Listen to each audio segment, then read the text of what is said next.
Alors mes amis, bienvenue à une vidéo de mise à jour sur Ethereum. Je me suis rendu compte ce week-end que je n'ai jamais vraiment fait une grande vidéo de mise à jour sur Ethereum, donc altcoin, vidéo, avec des zones d'achat potentielles, parce que j'ai toujours dit dans les vidéos, pour moi, Ethereum, mon premier achat sera à 2000 $. Entre-temps, cet achat est déjà à 10% de perte, mais bon, c'est pourquoi j'ai pensé que vous allez maintenant, ou je vais maintenant, faire une vidéo de mise à jour ici. Comment cela se présente à court terme, vous l'avez déjà appris ce matin dans la vidéo.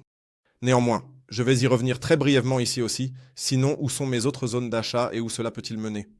Nous allons certainement examiner cela dans la vidéo de mise à jour d'aujourd'hui, alors restez jusqu'à la fin. Avant de commencer, n'hésitez pas à laisser un like sur la vidéo, abonnez-vous à la chaîne si ce n'est pas déjà fait. Et bien sûr, rejoignez le groupe de discussion et de signaux gratuits sur Telegram. Si vous avez envie de mise à jour, de nouvelles et de signaux, n'hésitez pas à y entrer. Si vous voulez acheter, staker ou autre chose avec Ethereum, vous pouvez bien sûr le faire avec mon partenaire. Faites-le sur l'échange Binx. Vous trouverez le lien ci-dessous dans la description de la vidéo. Si vous voulez soutenir la chaîne ou si vous cherchez de toute façon une bourse, n'hésitez pas à vous inscrire là-bas. À mon avis, c'est toujours la meilleure bourse pour traders car tout y est simplement. C'est pourquoi utilisez le lien ci-dessous. Oui, Ethereum est actuellement à 1800 $ US. Je l'ai dit ce matin dans la vidéo, à court terme, nous avons ici la chance d'avoir au moins un petit double fond. Mais c'est aussi à court terme le dernier espoir que nous avons ici, également pour les altcoins en général. Ethereum est un tel altcoin, je dois honnêtement dire, j'aurais espéré beaucoup plus pendant le bull run, vraiment espéré plus que nous voyons ici une plus grande rallye.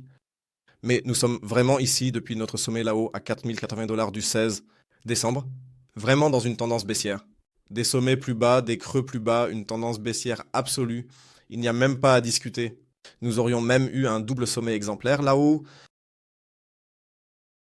Cela pourrait nous mener encore beaucoup plus bas. Je l'ai dit aujourd'hui avant la vidéo, la prochaine zone à court terme qui pourrait également convenir pour des premières entrées au comptant ici, se situe alors entre 1650 et 1750. Mais c'est juste une petite zone. Ici, nous avons une inefficacité qui pourrait peut-être même être utilisée pour une petite position swing en ce qui concerne les trades longs. La prochaine plus grande, vous la voyez ici en bas, alors c'est pour moi plutôt une zone que je crois de plus en plus probable à 1350 $ US. Nous avons ici en bas une inefficacité, nous avons encore deux plus grandes mèches en vue quotidienne qui pourraient encore être comblées. Le truc avec toute la zone, ou plutôt le problème, entre guillemets, c'est que la zone est assez grande. Cette zone va de 1350 à 1050 $ US, selon l'état actuel, ce qui signifie 20%.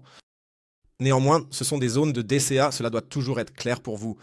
Donc, il ne s'agit pas ici de trouver l'entrée parfaite pour un quelconque trade avec une gestion de risque de 3-4%, mais ici il s'agit de zones spot. Et les 1350, je crois, du moins je m'imagine que Misha et quelques autres du groupe sont aussi assez proches à ce niveau. Pour moi, c'est la première zone d'achat plus importante. Comme je l'ai dit, ici en Orb, on peut le faire, on n'est pas obligé, c'est plutôt peut-être une petite position swing.